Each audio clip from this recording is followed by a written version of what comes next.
Yo, what is going on, guys? It is Jonathan back again with the Weekly Scuffle, and I'm here to talk about the one and only Zach Wilson, the MILF Hunter.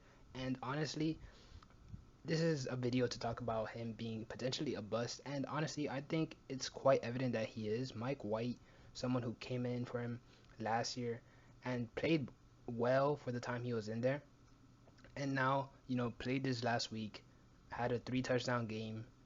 The Jets offense moved fairly easily. Granted, it was against the Bears, who haven't been anything special, but at the same time, Zach Wilson has been losing games that he probably should have won, especially with the talent that he has around him. As a Dolphins fan, I'm actually glad because there was people saying that Zach Wilson is better than Tua coming into this year and everything in between. But that's neither here or there. I'm simply focusing on Zach Wilson this video, and you know, comparing him to his peers, he just has not improved.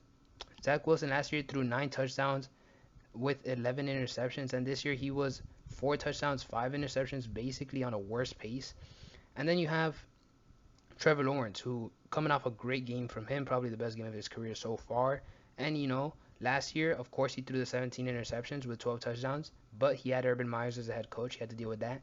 And this year, he has Doug Peterson, a better supporting cast, and he has 16 touchdowns with 6 interceptions. He's shown that improvement.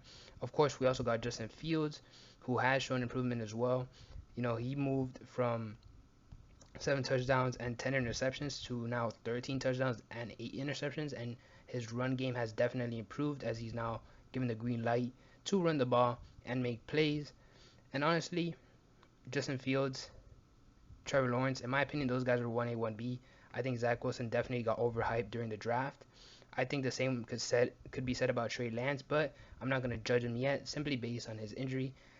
But to this day, I still don't know how Justin Fields was not taken with the top 2 pick in that draft. And I think Zach Wilson, sadly for Jets fans, not as much for me or the rest of the NFL, is a bust. I think it's clear as day. I don't think he's going to really pan out the way the Jets had hoped. But that being said, we'll see how his career plays out and see you next time.